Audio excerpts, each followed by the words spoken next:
Hey everyone, I hope everyone's doing well. It is October. It is October in North Carolina, and it is 44 degrees at 6:26 in the morning. Still dark outside. You may be wondering why would anybody be out riding at 6:26 in the morning in 40 something degree weather. I know for some of you people up north 44 is not very cold, but I'm a Texas boy, so 44 can be pretty chilly for me, but I am layered up. So the reason I'm out at this time of the morning is I'm going to meet up with a friend, and we're going to go for a little ride. A while back, one of my children gave me a map of the United States and suggested I color in all of the states that I've ridden in. And so far, I think I have ridden in 12 states. The last state I picked up was Tennessee. That was the day I rode the tail of the dragon, and went up into Tennessee and turned around and rode it back down. So today, I want to pick up West Virginia. We're going to ride to the Sweetwater Resort, just the other side of the state line. I'm going to have to stop pretty soon, put my gloves on. I left them off so I could manage my GoPro camera. It's hard to push the buttons on the GoPro camera with gloves on, but as soon as I finish this little segment, I'm going to have to put my gloves back on. But we're going to the Sweetwater Resort. As I said, it's just the other side of the state line. It's an old historic building. I think it served more than one purpose over the years. I've been to Roanoke, Virginia already. That's where I met up this year with the Adam Sandoval Great American Convoy. I didn't realize I wasn't too terribly far from the West Virginia state line. So, like I say, we're going to ride to West Virginia. I don't know if we'll eat lunch in West Virginia or wait till we come back to Virginia. My son plays football, and this is a Friday, so I know I want to get back in time for the football game, and actually it's homecoming, so we may have to get there early just to get a decent seat. Ooh, yeah, my hands are getting cold.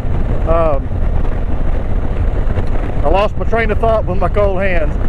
So we're going to ride up there. I don't know if we'll eat lunch, which day we'll eat lunch in. We may eat lunch in West Virginia, or if it's fairly early, we may start making our way back.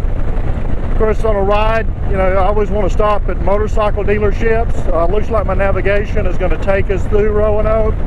Right there, looks like a suburb of Roanoke is Salem, Virginia. There's an Indian motorcycle dealership I kind of want to stop at on the way home. But stay tuned, and the building we're going to really looks impressive. I forgot what year it was built. I'll have to look on the historical marker when we get there, but you'll see what I mean. I think people went there for the spring.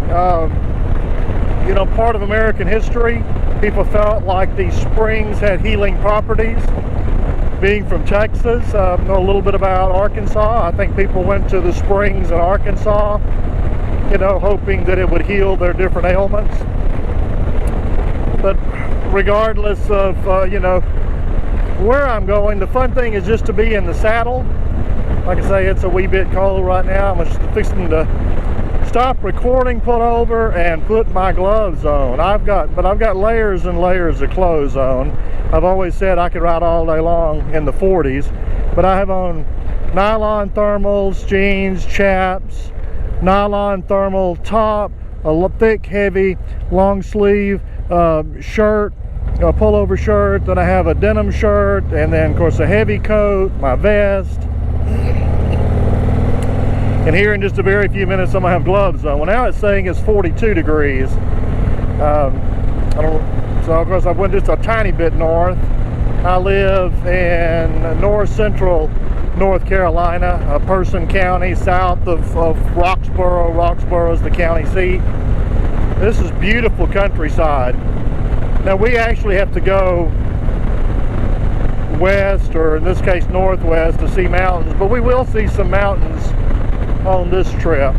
I love riding in the mountains. There's nothing better than riding a motorcycle on curvy, twisty mountain roads. And if you've ever been to the Sweetwater Resort, be sure and comment down below. Or if you know of other really cool things to see in West Virginia, or Virginia for that matter, or any of the neighboring states, North Carolina, be sure and post in the comments. I'm always looking for places to ride. Recently I did do the back of the dragon and the tail of the dragon, which were both amazing amazing rides. I think I like the back of the dragon in Virginia maybe better than the tail of the dragon, but the tail of the dragon is far more well known.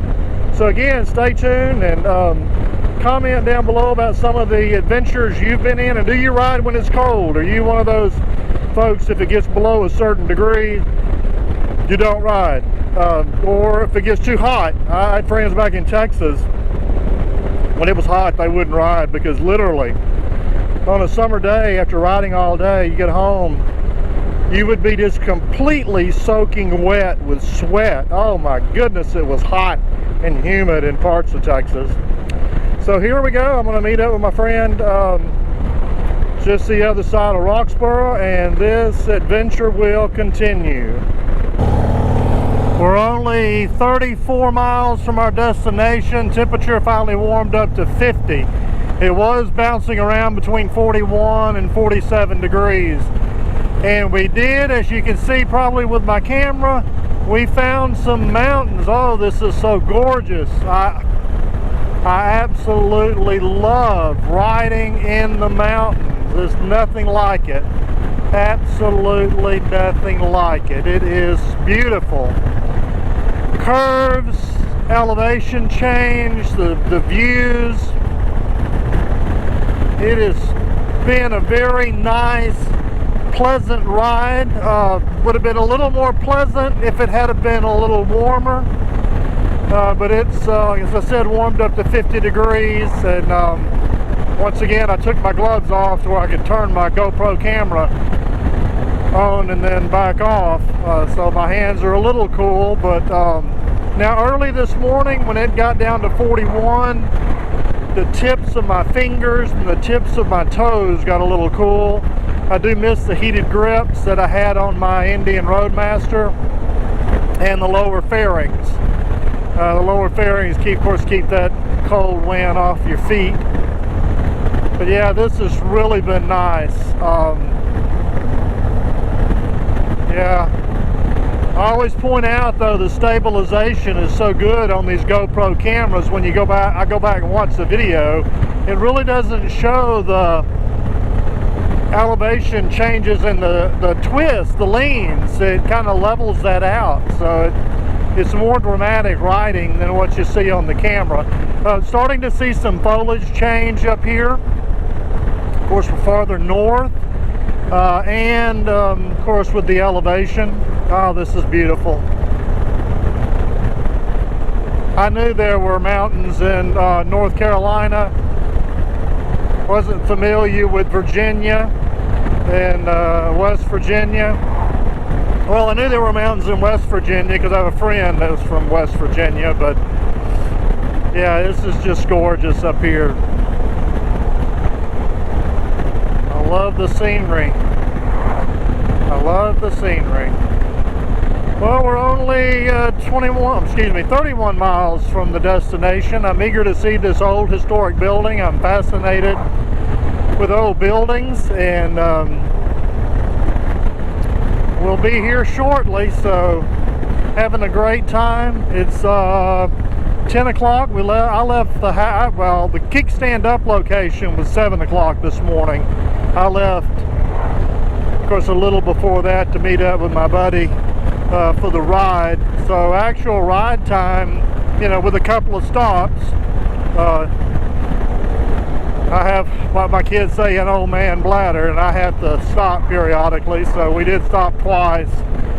So we've been 3 hours or so into the ride though, counting the stops, and just having a good time. You know, if you've ever ridden up here in this area, be sure and comment down below. I've had the opportunity to ride in the Ozark Mountains in Arkansas. I've ridden in the Rocky Mountains in Colorado, and now I've ridden in North Carolina, Tennessee, Virginia, and we'll soon be in West Virginia. I'm not sure how far the state line is, but I know it's got to be close. Probably about the time I decide to turn my camera off, we'll blow by the Welcome to West Virginia sign. But this will be my first time to ride a motorcycle in West Virginia. Man, those mountains are pretty. I would love to be able to sit on the back porch and look at a mountain. Well, the road riding up here was really intense, but we have made it to the Sweet Springs Resort. Look at those columns. I am fascinated with old buildings. How many early presidents did you say have stayed here? 8. 8 that we can confirm. Wow. Have actually stayed here on this premises. Whether it was in the first building, or the second building, or in this building. We're not sure. And would you tell my YouTube audience who designed the building? Thomas Jefferson is the one that designed the architect of this building. Wow. He didn't specifically build it. Yeah, but he designed it. That's amazing. There's other old houses on the property. Absolutely amazing. You said 300 and something rooms? Yeah, it's 300. I think 328 rooms. So I guess the hope is one day to just have it completely restored and refurbished. Yes, sir. That's what we'd like to do, and we've got people that's interested in taking.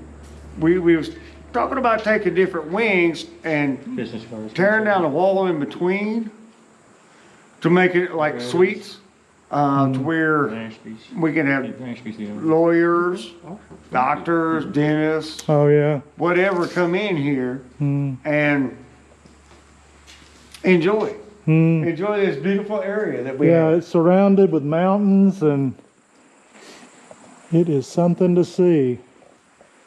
I'll have to go down out front. He was telling us there's a healing, what they call the healing spring or pool back over that way that stays like 73 degrees all the time. Yeah, these old buildings are something. Go down here and get a shot. You can see the whole front. Got the little dog, not really little, but.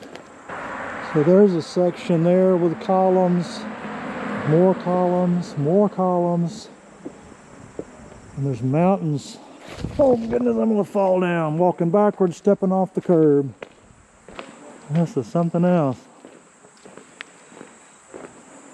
I was saying that last section, that last 30-something miles of mountain roads to get here was pretty intense with the elevation, and I'd already turned my camera off, but wow. Yeah, I was looking for some place in West Virginia to ride to, and I found this building online.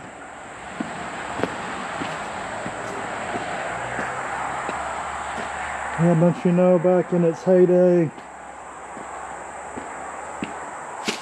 this resort was some, oh, those are brick. You can see a little better there, brick columns. West Virginia. Wow. Yeah, it would be pretty cool if one day they could completely renovate this old building. You have this building up here. We don't have enough staff, we don't have enough people to actually redo the bottling plant back up again. And then up on the hill. This building here is a slaughterhouse. This place was basically self-sufficient back in the days when, back in 1942, when they ran it as a senior living quarter. This doctor I was telling you about owned like 1,000 acres farm down here, and he grew everything. Had several greenhouses. And the state owned this, and he sold all that to the state. But still, it was you know, self-sustainable because they raise their own cattle, their own meat, and behind that is also bins for turkeys, chickens, and stuff, you know, on the other side here. And everything they did was self-sufficient. It was amazing, you know, what they did back in that day. Hands and everything. You probably didn't see our bed and breakfast buildings either. You did see them? Behind the pool, there's a white garage apartment over there, and then the original house is called the Lewis House. It was the original structure, the first structure put on this property. Because the pool there, that's the reason everything, you know, exists here. And because the Indians came here, you know, this was their Garden of Eden. And, you know, this pool was, you know, it's a mineral pool. It's full of minerals. Yeah, we haven't been over to where the mineral pool is yet. Healing minerals. And that's the one that's got all the algae on it and everything. Yeah. But when you see the openings and look through it, it's crystal clear. You can see down the bottom. It's just awesome. You guys come across 311. Yeah, let's go over there and check that out. Yeah, you should do that. And like I say, we got a bed and breakfast. That's the Lewis House. You might want to go check that out, just to kind of look at it the outside. We got somebody standing there, and it's got a red metal roof on it. But in front of it, there's a rock sitting there, just telling about it being, you know, the first structure when the Lewis was given this place by the king. And because he's getting ready to go out of turn. So that's where they lived in the beginning. He's a great it's a lot of interesting history here. The main thing they did is people came from, this was like for the wealthy, royalty people. No, yeah. But this is, you know, those were the type of people that came here to heal their ailings and stuff. And, you know, in those days, they came here to stay the whole summer. Because this place was a season. I seen a little thing where they showed where it opened up, in an old document, and said, you know, like open up in June 6th till October the 15th, and then it closed down in the winter. But it didn't, you know, they still had activities going on. But there was like 600 people that stayed here at one time at night when the place wasn't supposed to be open and have any one bed available. But there was a document there, and I didn't get to understand what they were saying there, but I did a little bit. But the most important thing was this ballroom. This is one of the biggest ballrooms. One of the three biggest ballrooms in the South back in that time. The Greenbrier, this one, and one as far south maybe as Louisiana. I didn't know exactly where that one's at. But the ballrooms were the important things here back in the day. But like I said, when they came here for months, brought their whole families. Their servants or slaves. Their Jerry, the white door is still open? Yeah. They're single maidens.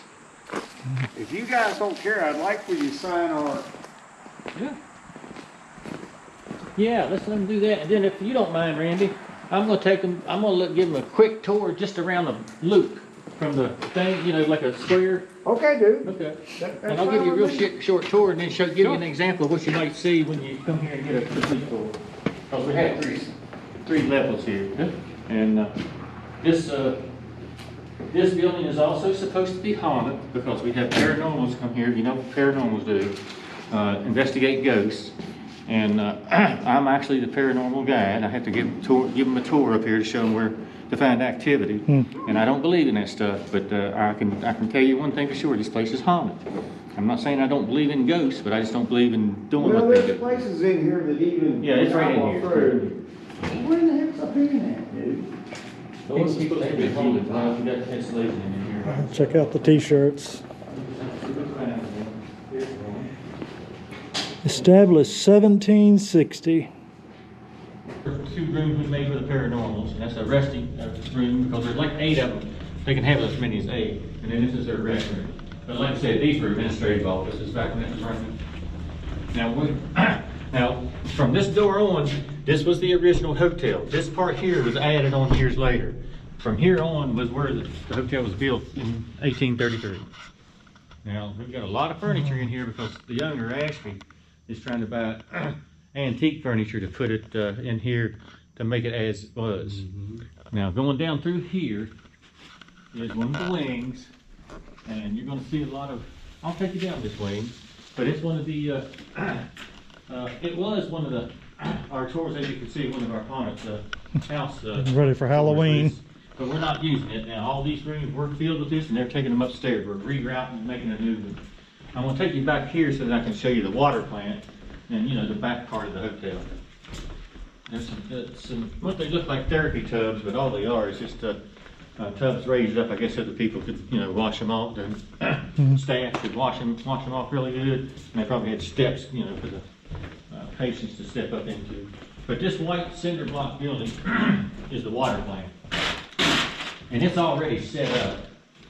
And then this way you can look back here and see the smokestack and when they used to run coal and all that stuff. And this was a courtyard. There's a lot of work to be done to get this thing open. Ashley's got a big vision. He wants to open up 200 rooms in here, have 100 rooms to rent, you know, daily, and then another 100 rooms he wants to rent like weekly, monthly, or however long somebody wants to stay here. And see, that's a property. It's 650 acres of state land that they lease to everybody that's here. And did he explain to you why he wants you to sign a contract? Yes, about the turkey farms. Because that was for, they're trying to take it away from him. He said he breached the contract because I think they want to put turkey farms or something up there that's not going to benefit the public or this local area. Certainly not helping water either. What's that? Not helping water either. Well, we just went to a meeting where I went to this meeting recently because they're building 2 new turkey farms on Peters Mountain. And Peters Mountain is full of good pure water, just like the water we get. And I swear to goodness, they're building 2 pools, just like they do when they do fracking. And I was curious about. I swore up and down. Wow, look at that old tub. This is all in their international company, and I think they're doing something to try purposely to store water. Wow, And I hope some more tubs. it appears everywhere they put turkey Of course, you can farms. tell they're getting ready for Halloween. Yeah, these days, isn't that the truth? You see that old? Check out that old tub in there. Oh wow, look at that. Head on out, and it's a little, what's called. Watch out for the snakes on the floor. Now this is a water therapy room. And you got these 2 tubs here. You can tell these were for your limbs probably. Set down there would be for your, like, probably hips all the way down to your ankles. I'm guessing this one would be for your arms and stuff. But this is the big one. I don't know if any of you know, you guys know what they used to do back in the day, but they used to put people in wooden frames and fill this full of water and lower them down into it and basically drown them. Did you know about this therapy? And drown them and bring them back and resuscitate them. And it was called some kind of brain therapy back in the 40s or 50s or whatever. And they lost a lot of them. They didn't, you know, get to bring them all back. Wow. But this here is, to me, I had to show you all this because from what I found out, this here could be a key to why it's pretty haunted. And very interesting. But anyway, this whole thing's interesting. Just this type of, you know, just regular therapy. Like when they would walk, you know, they would definitely, you know, the rails are there and they would fill it up and it definitely, you know, walk through to get some kind of healing therapy. And that's about all we're going to show you right now. But the next time you come over, if you want to do a tour, Yeah. you can go out this door if you like. Sure. And I can show you the whole upstairs and down below and everything. The slave quarters and the slave kitchens down below, and then the laundry room, the linen room, and all that. Well, thanks for letting us see the inside. Sure. I just, you know, More than we expected. That way, if you come back, they can maybe encourage you to take a look sometime. Yeah. thank y'all very much. You're more than welcome. Well, we got to do more than I expected. I thought we'd be able to walk around outside and look at the old building. I didn't expect us to be able to go inside and see some of the inside. We're fortunate the guys that take care of the place were here while we happened to stop by to look around. Interesting place.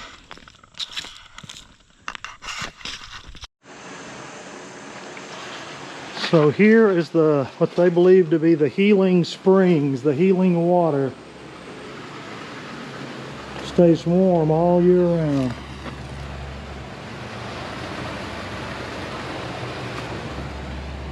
Oh, look how clear it is.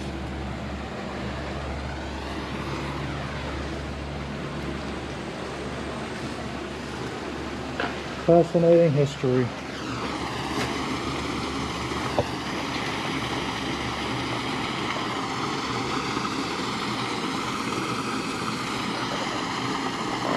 You cannot go on a motorcycle road trip without stopping at least one motorcycle dealership. So we are at the Indian Motorcycle Dealership in Salem, Virginia. Of course, they carry other brands, BMW, Triumph, Ducati. But you know, if you're gonna buy something here, it's gotta be an Indian. I don't know, those Triumphs are pretty cool. I'm getting distracted. Little scrambler. Walked right by the Springfield. I like that color. Let's see what else they got going on in here. And then we got to ask them where would be a good place to eat. It's past lunchtime. I'm hungry. Let's go ahead and see what they have. Motorcycles, motorcycles. I want to see the Indians. Oh, they got the Indians over here. Got to walk through the Triumphs to get to the Indians. The Triumphs are pretty cool too. There's that new Scout. Oh, that's that maroon colored Roadmaster I've seen online. A Pursuit. The more classic looking Springfield. $1,000 trade-in credit. Oh, I like the color of that Challenger there. Kind of that pearl white. I don't know if you can see the sparkling on the camera. Wow. Scouts. Scouts may be the #1 selling bike. I'm not sure. Clothes, apparel, all kinds of good stuff. Actually, that looks pretty cool. The FTR looks less like a flat tracker though than it did when it first came out. All kind of goodies. So we'll probably hang out here for just a little bit and then go find someplace to eat lunch and start heading back to the house.